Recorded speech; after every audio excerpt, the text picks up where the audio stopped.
वो सहाबी कहते हैं या रसूल अल्लाह आपने कह दिया मैंने मान लिया, लेकिन कुफार और मुश्रिकीन नहीं मांगेंगे, वो दलील मांगेंगे। या रसूल अल्लाह आपने कह दिया जन्नत है, हमने मान लिया। या रसूल अल्लाह आपने कह दिया दोज़ख है, मैंने मान लिया। या रसूल अल्लाह आपने कह दिया खुदा एक है, हमने देखा नहीं, मान लिया। आपने कहा क़यामत का मैदान कायम होगा, या रसूल अल्लाह हमने मान लिया।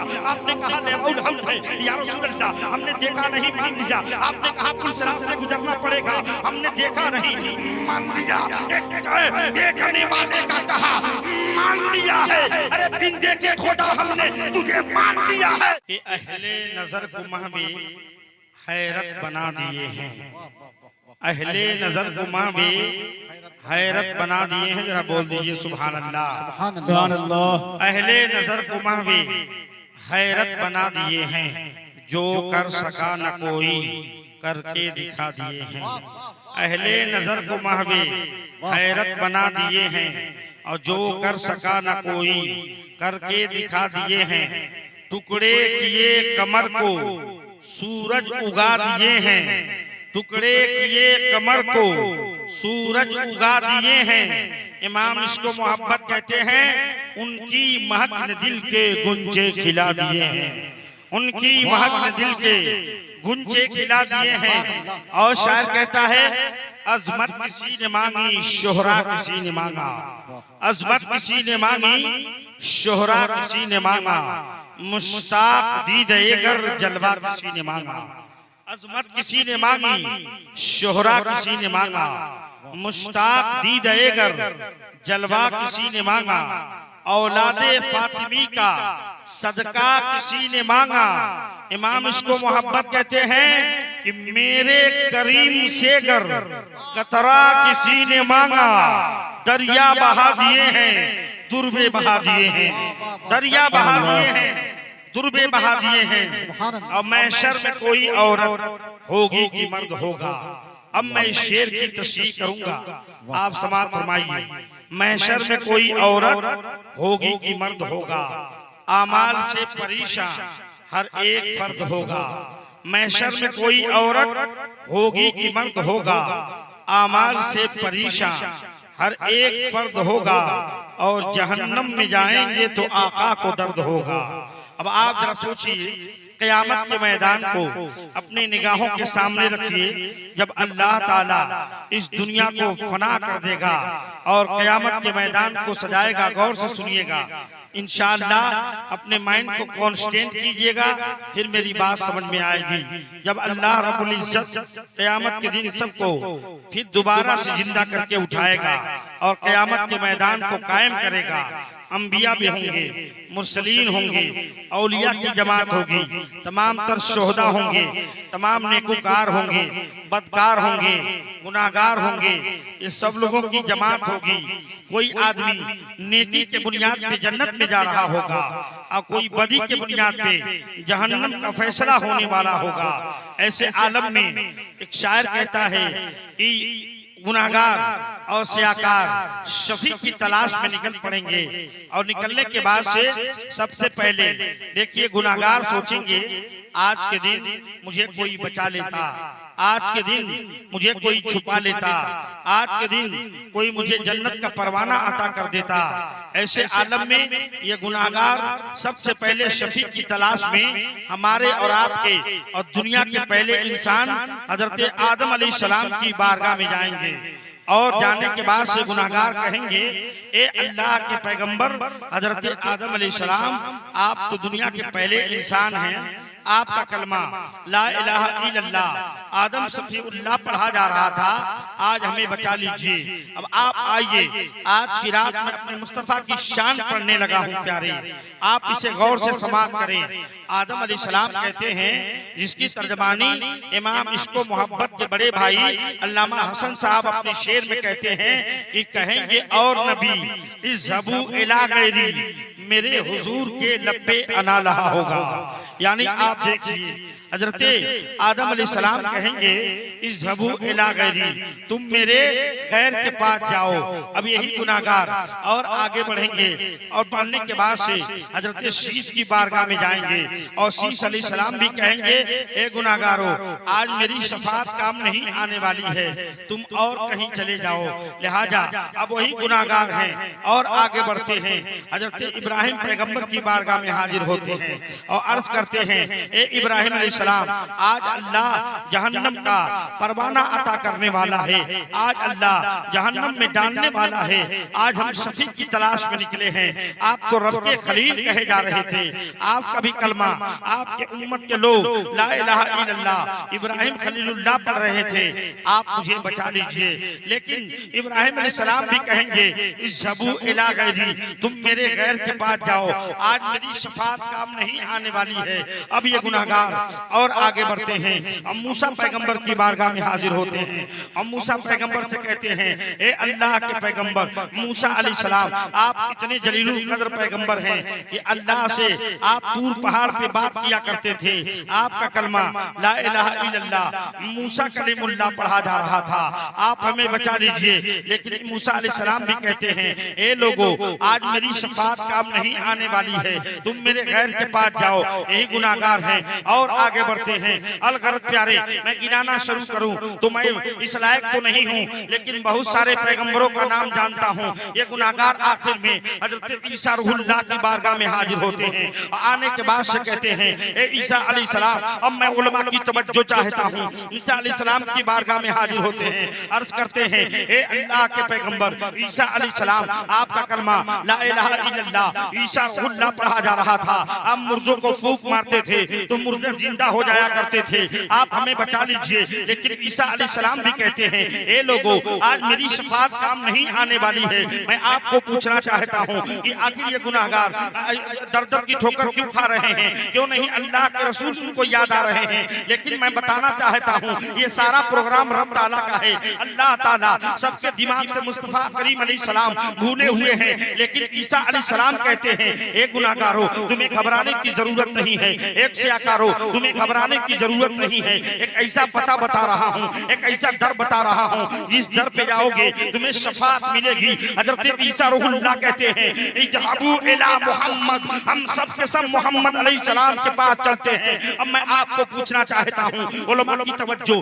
तमाम तर उलमाए किराम मौजूद हैं। आज लोग तकरीर करते हैं कि अल्लाह के रसूल ही शफाअत की रसूल की शफाअत काम आएगी, मेरे आका ही शफाअत कुबरा का दरवाजा खोलेंगे। तो गुनाहगारों को आदम अलैहिस्सलाम के पास जाने की क्या जरूरत है? गुनाहगारों को मूसा अलैहिस्सलाम के पास जाने की क्या जरूरत है? गुनाहगारों को हजरत ईसा रूहुल्लाह की बारगाह में जाने की क्या जरूरत है? क्यों नहीं गुनाहगार अल्लाह के रसूल की बारगाह में पहले चले जा रहे हैं? बल्कि क्यों नहीं गुनाहगार नबी के पास क्यों नहीं पहले चले जाते हैं? जब शफाअत मेरे मुस्तफा करेंगे तो इन लोगों के पास चक्कर काटने की जरूरत क्या है? तो अल्लामा हसन नजफी शेर में कहते हैं कि दिखाई जाएगी महशर में शान महबूबी कि आप ही की खुशी आपका कहा होगा।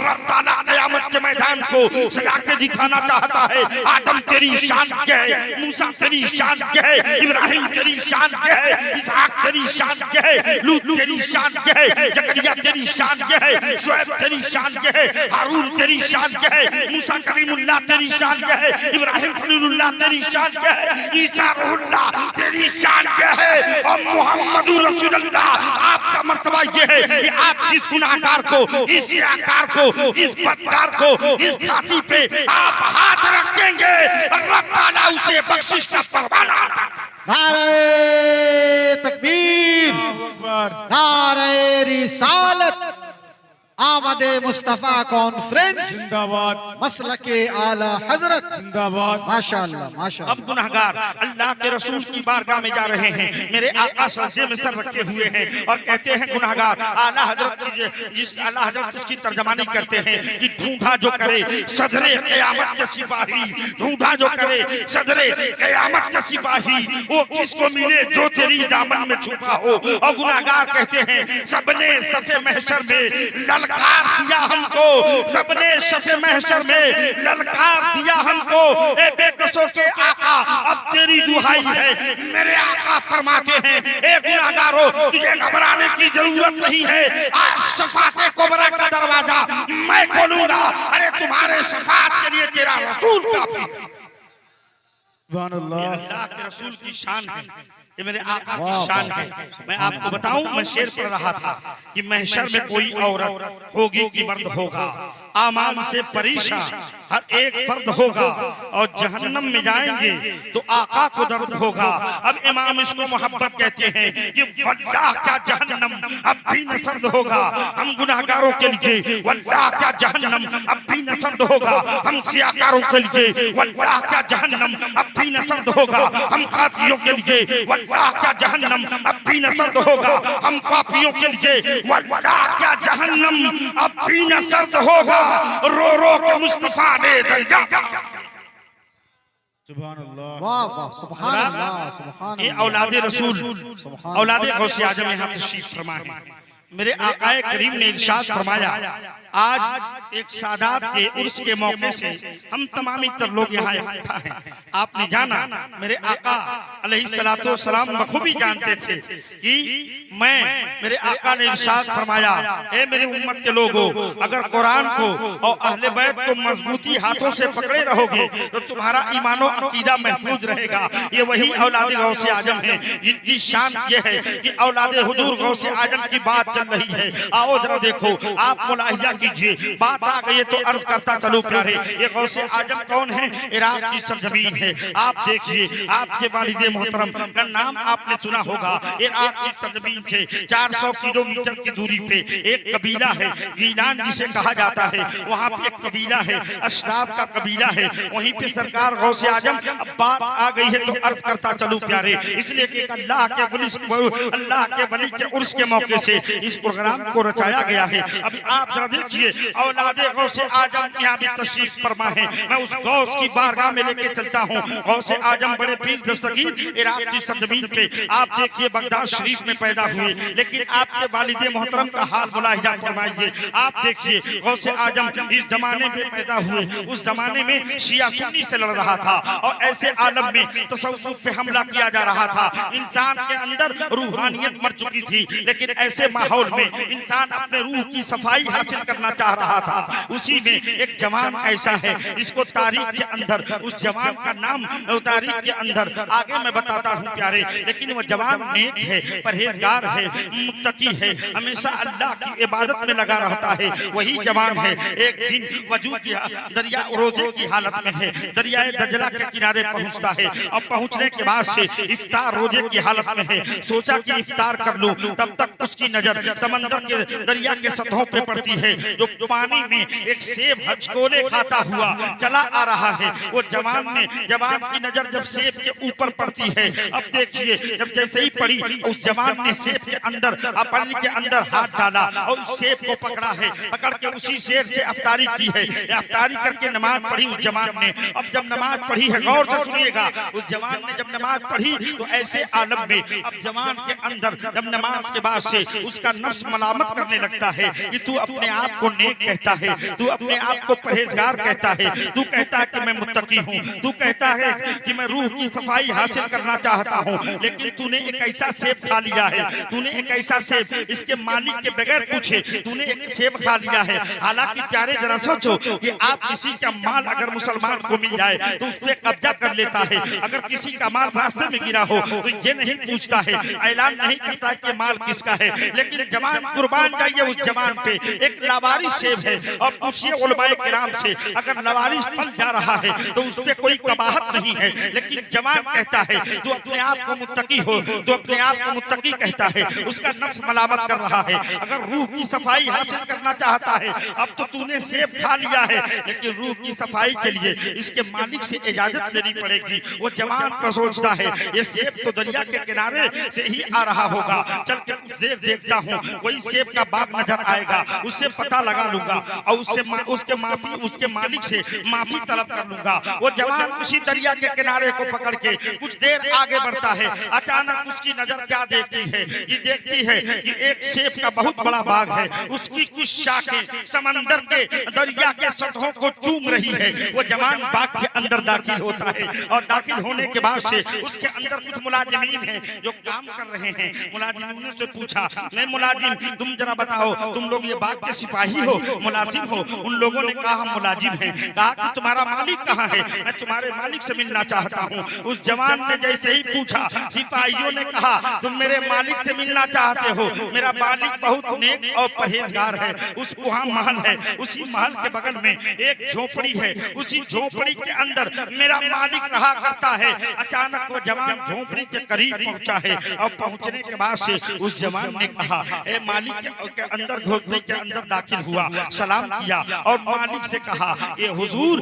देखा कि उस झोपड़ी के अंदर में एक शेख बैठे हुए हैं। उस शेख को सलाम किया और शेख ने ऊपर निगाहों को किया और करने के बाद से उस शख्स को मुलाहिजा किया। शेख ने कहा, जवान क्यों आया हुआ है? कहा कि हुजूर देखिए, मैं दरिया के किनारे वजू के लिए बैठा और वजू करके इफ्तार करनी चाहिए है। तब तक दरिया के अंदर एक सेब बह के आ रहा था। गालिबन वो आप ही के बाग का सेब था। मैंने आपकी इजाजत के बगैर उस सेब को खा लिया था। जरा सोचो तो सही, कैसा नेक इंसान है, उस सेब को खा लिया है। हुजूर, मैं उसी सेब पे आपसे माफी तलाफी करने आया हूँ। अगर आप मुझे माफ कर दे तो मैं अपने रूह की सफाई हासिल करना चाहता हूँ। अब शेख ने मुस्कुराया और मुस्कुरा के कहा, जवान तू उसी के बुनियाद पे आया है? कहा कि मैं उसी बुनियाद पे आया हूँ, मुझे माफ किया जाए हुजूर, अब आइंदा से गलती नहीं होगी। शेख ने कहा, तूने लावारिस को सेब को खाया है, इसमें कोई कबाहत नहीं है, लेकिन अगर तू अपने रूह की सफाई हासिल करना चाहते हो,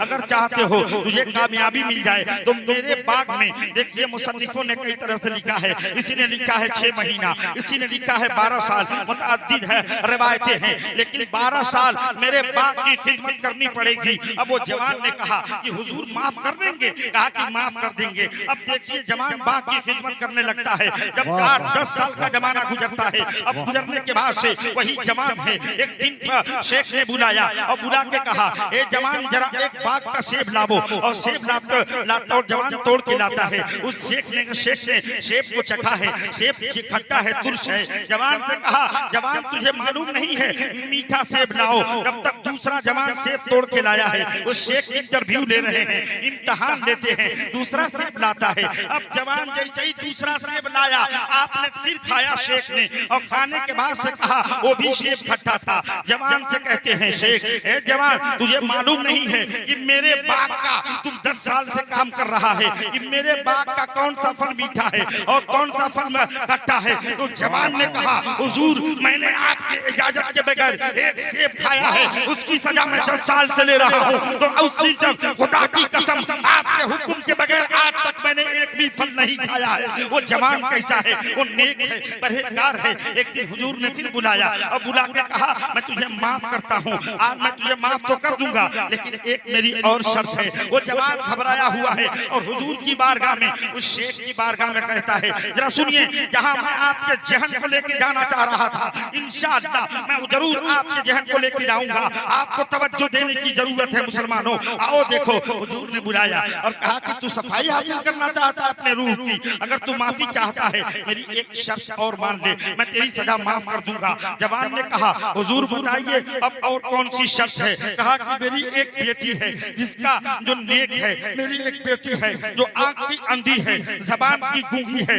कान की बहरी है, पैर की लंगड़ी है, हाथ की अपाहिज है, ऐसी बेटी से तुम्हें शादी करनी पड़ेगी। वो जवान थोड़ी देर खामोश रहता है और कहा, हुजूर, अगर मैं ऐसी लड़की से शादी कर लेता हूँ तो क्या मुझे माफ कर दिया जाएगा? जवान ने कहा, शेख ने कहा, हाँ जरूर तुझे माफ कर दिया जाएगा। अब जवान देखिए, मैं आज के जवानों को पूछना चाहता हूँ, अगर कोई कह दे कि लंगड़ी लड़की से शादी करो तो खुदा की कसम वो बाप का हुक्म नहीं मानेगा, माँ का हुक्म नहीं मानेगा, मोहल्ले का हुक्म नहीं मानेगा, इसलिए कि वो खुद ही अपना गर्लफ्रेंड चुनता है और अपने एतबार से अरेंज मैरिज करना, लव मैरिज करना चाहता है। लेकिन कुर्बान जाओ हमारे अशराफ के तरीके पे। वो जवान कैसा जवान है, एक लंगड़ी लड़की से, एक अंधी लड़की से, एक बहरी लड़की से, एक कानी लड़की लड़की से, एक बूढ़ी लड़की से शादी करने के लिए तैयार है। वजह क्या है? वो अपने रूह की सफाई हासिल करना चाहता है। यारे देखो, जब उस जवान ने देखा, देखने के बाद से कहा कि हुजूर मैं शादी करने के लिए तैयार हूँ। शाम को निकाह होता है और शेख ने निकाह पढ़ाई और शेख ने कहा जवान आज से ये बाग तेरा है, ये महल जो बना है वो महल भी मेरा था, आज से तेरा है। तू बाग का मालिक है, तू महल का मालिक है। इस घर के अंदर चले जाओ, उसमें एक मेरी बेटी है जो बड़ी लंगड़ी है, लूढ़ी है, जिससे तुम्हारा निकाह हो गया है, अब सब तुम्हारे मिल्कियत में है। वो जवान खुश हुआ है और घर के अंदर जाता है। शाम को जब बीवी के से मुलाकात करने के लिए वो जवान महल के अंदर दाखिल होता है और सलाम किया है। अचानक घर के अंदर से सलाम जैसे ही किया, वालेकुम सलाम की आवाज आती है। अब आपको मैं पूछना चाहता हूँ, वो जवान जानता था मेरी बीवी बोलती नहीं है, लेकिन सलाम क्यों किया? तो अल्लाह के नबी इरशाद फरमाते हैं, एक कटोखर के मुसलमानों जो जुमला मुख्तार आलम निजामी बोलने जा रहा है उसे दिल की तख्ती पे नोट करो। मेरे आका फरमाते हैं कि जब तुम किसी के घर में जाओ, अपने घर में जाओ तो सलाम करो। सहाबा ने पूछा था या रसूल अल्लाह, अगर घर में कोई नहीं है फिर भी सलाम करे? तो मेरे आका फरमाते हैं जिस घर में कोई नहीं रहता है उस घर में मोहम्मद रसूल अल्लाह। सुभान अल्लाह, सुभान अल्लाह। मेरे आका फरमाते हैं अब वो जवान घर के अंदर दाखिल हुआ, सलाम किया बीवी को और सलाम करने के बाद से देखिए प्यारे, जब जैसे ही आवाज आती है जवान घबराया है, मेरी बीवी तो गूंगी है, ये अंदर से आवाज कैसी आई है? जवान फिर पलटा है कि मुझसे कोई गुनाह न हो जाए, मैं 12 साल से एक सेब खाने की बुनियाद पे यहाँ गिरफ्तार था, अब ऐसी लड़की से शादी करनी पड़ी। वो जवान पलटा है और शेख की बारगाह में उसी झोपड़ी में आता है और आने के बाद से शेख से कहा है हुजूर जरा बताइए कि आपने कहा था मेरी बेटी बोलती नहीं है, मेरी बेटी देखती नहीं है, मेरी बेटी चलती नहीं है, लेकिन जैसे ही मैंने गया और जाने के बाद से सलाम किया तो आवाज आती है वालेकुम सलाम। तो हुजूर मुस्कुराते हैं। शेख ने कहा हुजूर मुस्कुराने की वजह क्या है? आप तो बड़ी परहेजगार हैं, आपने कहा था आप झूठ नहीं बोल सकते हैं, अब तवज्जो से मेरी बात को समझाओ, समाप्त करो प्यारे। हजरत शेख ने कहा जवान सुनो, जब मैंने ये कहा था, अब गौर से सुनिएगा, ए जवान सुन, जो मैंने ये कहा था मेरी बेटी लंगड़ी है तो खुदा की कसम आज तक उस बेटी ने शरीयत के खिलाफ एक कदम भी नहीं डाला है। मेरी बेटी जो मैंने ये कहा था कि मेरी बेटी अंधी है तो आज तक मेरी बेटी ने किसी गैर महरम की तरफ नजर उठा के नहीं रखा है। जो मैंने ये कहा था कि मेरी बेटी अंधी है तो आज तक किसी गैर महरम को देखा नहीं है। जो मैंने ये कहा था कि मेरी बेटी गुमी है, खुदा की कसम मेरे मुस्तफा की शरीयत के खिलाफ मेरी बेटी ने कभी जबान नहीं खोली है। जरा सोचो वो कैसी बच्ची है। शेख समझाते हैं जवान घबराया है। अब आप भी सोचते होंगे उस जवान का नाम क्या है? उस जवान का नाम मैं आपको बताऊं, उस जवान का नाम साले है, उस लड़की का नाम फातिमा उम्मुल खैर है और उस शेख का नाम हजरत अब्दुल्ला सुमई है और उनके आंगन में जो फूल खिलता है उसी का नाम गौसे आजम है, उन्हीं का नाम पीरे पीरा है, उन्हीं का नाम मीरे मीरा है, उन्हीं का नाम शेख अब्दुल कादिर जिलानी बगदादी। नारे तकबीर, नारे तकबीर, नारे रिसालत, या रसूल अल्लाह, नारे रिसालत, सैयद छतवर दादा, सैयद छतवर दादा, नारे तकबीर, नारे रिसालत। ये गौसे आजम बड़े पीर दस्तगीर हैं।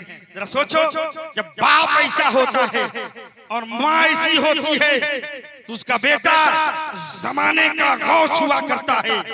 जब माँ ऐसी होती है जरा सोचो प्यारे, लेकिन हमारा समाज और हमारी माँ बहनें किस हद तक गई हैं, जरा आपको इसके आईने में झांकने की जरूरत है। अब आप जरा देखिए, मैंने कहा था एक सादात के उर्से पाक को आप मनाने चले हैं, दूसरे सादात यहाँ पे तशरीफ फरमा हैं जिन्हें आप जिनकी जियारत कर रहे हैं।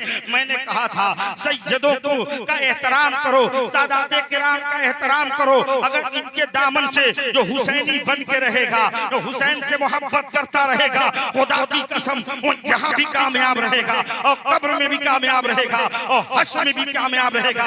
एक शायर ने कहा था उसी करबला के हवाले से कि जरा देखो प्यारे कि आप देखिए उसी करबला के हवाले से एक शायर कहता है मगर शब्बीर का चेहरा 72 बार देखेगा। करबला के मैदान में खुदा सरे महशर रसूलों को खुदा एक बार देखेगा, सरे महशर रसूलों को खुदाए पाक देखेगा मगर शब्बीर का चेहरा 72 बार देखेगा, मगर शब्बीर का चेहरा 72 बार देखेगा। और जो भागी फौज नहर से फौजे तो सरवर देख कर बोले, जो भागी नहर से फौजे तो सरवर देख कर बोले, मेरे अब्बास जाने दो इन्हें मुख्तार देखेगा, मेरे अब्बास जाने दो इन्हें मुख्तार देखेगा। आप सादाते किराम या हम गुलाम बन के रहेंगे, कामयाब रहेंगे। आप देखिए सादात से मोहब्बत, जो हुसैन से मोहब्बत करता है उसका हाल क्या होता है। एक हदीस आखिरी सुना करके मैं अपनी बात को समेटना चाहता हूँ। एक सहाबी है अल्लाह के रसूल अलैहिस्सलाम, मदीने पाक की सरजमीन है, गौर से सुनिएगा। वो नबी के शहदाई हैं, मेरे आकाए करीम के बारगाह में वो सहाबी दौड़े हुए आते हैं अपने बीवी बच्चों को लेकर के, और आके कहा या रसूल अल्लाह, जब मैं मदीने में चला चलता हूँ तो कुफ्फारो मुशरिकीन, गौर से सुनिएगा, कुफ्फारो मुशरिकीन मेरे आका मुझे ताना देते हैं, ये सहाबी ये बेटा है जो ये तेरा बेटा नहीं है। या रसूल अल्लाह, मैंने अपने बीवी से पूछा, ए मेरी बीवी बता तो सही ये बेटा किसका है। मेरी बीवी ने कहा ये मेरा बेटा है। लेकिन या रसूल अल्लाह, अब आपके दर पे आया हूँ, हर दर्द की दवा है, सल्ले अला मोहम्मद। जब आपको शफाअत चाहिए तो मुस्तफा के दर पे जाना पड़ेगा, अगर शरीयत चाहिए मुस्तफा के दर पे जाना पड़ेगा, अगर इलाज चाहिए मुस्तफा के दर पे जाना पड़ेगा, अगर हकीकत चाहिए मुस्तफा के दर पे जाना पड़ेगा, अगर मार्फत चाहिए मुस्तफा के दर पे जाना पड़ेगा, अगर आपको बुलंदी वकार चाहिए मुस्तफा के दर पे जाना पड़ेगा। उस सहाबी अर्ज करते हैं या रसूल अल्लाह, मैं आपके दर पे आया हूँ, इसीलिए तो आला हजरत कहते हैं कि करके तुम्हारे गुनाह मांगे तुम्ही से पनाह, करके तुम्हारे गुनाह मांगे तुम्ही से पनाह, और तुम कहो दामन में आ, तुम पे करोड़ों दुरूद। वो सहाबी कहते हैं या रसूल अल्लाह, आप बता दीजिए मेरे आका ये बेटा किसका बेटा है। अल्लाह के नबी अपने सहाबा के साथ मशवरात में मशगूल हैं। मेरे आका ने कहा ए सहाबी तू, तेरा बेटा तेरी बीवी यहाँ बैठ जाओ, इतना करना है। वो सहाबी बैठ जाते हैं। तब तक गौर से सुनिए, मुस्तफा की बारगाह में, अल्लाह के नबी की बारगाह में इमाम हुसैन बचपने के आलम में 6 या 7 साल की उम्र शरीफ है।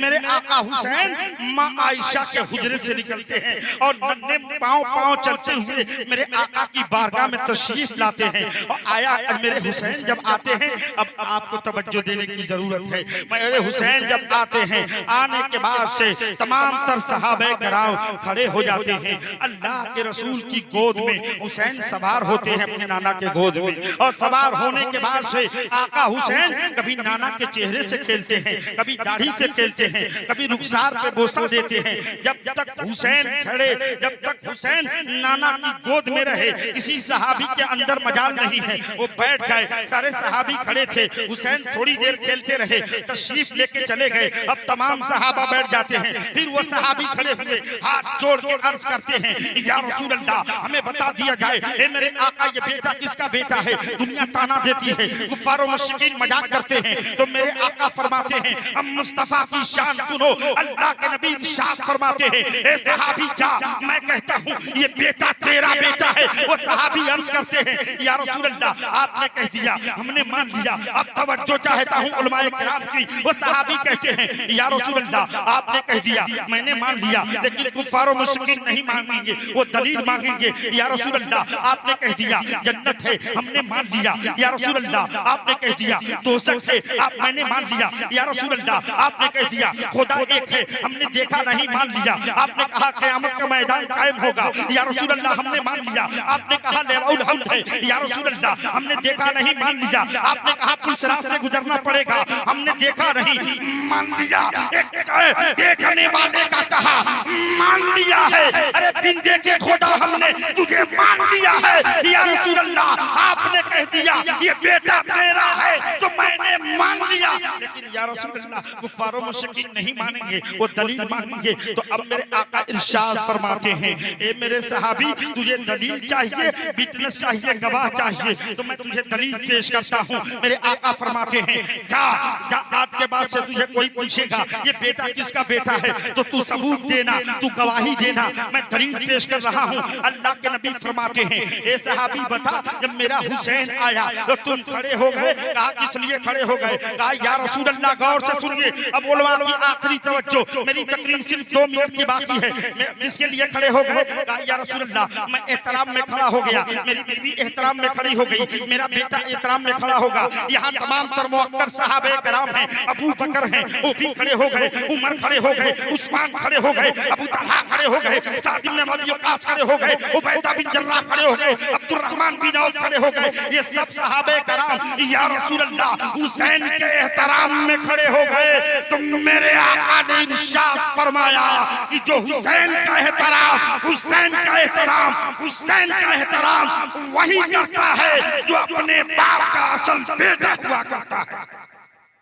हुसैन का एहतराम वही करता है। तो मैं कहूंगा औलादे हुसैन या हुसैन या नबी का आप कभी दामन न छोड़े, इंशाअल्लाह फिर हम कामयाब रहेंगे। और आखिरी जुमला मैं जवानों को कहना चाहता हूँ, इसी तरह जब भी आपको मौका मिले आप भी अपने आप कदम में कदम बढ़ा करके ऐसे प्रोग्राम आपको किया कीजिए। ऐसे प्रोग्राम करने से आपकी रूहानियत जिंदा रहती है, उलमा के मुआय्ये हसना से मुस्तफीज रहा करते हैं। और जवानों सुनो, मैं एक बात दे के जाना चाहता हूँ कि आने वाले दिनों में इस्लाम का भाग तुम्हारे अंदर आने वाला है। तुम नमाज पढ़ो, तुम रोजा रखो, तुम इबादत करो, इसलिए कि जवानों एक पैगाम ले लो, अली की जुल्फकार ले, हसन का इक़्तिदार ले, अली की जुल्फकार ले, हसन का इक़्तिदार ले, वक़ार ले, करार ले, मुजाहिदी कतार ले, मिसाल शानदार ले, कदीम यादगार ले।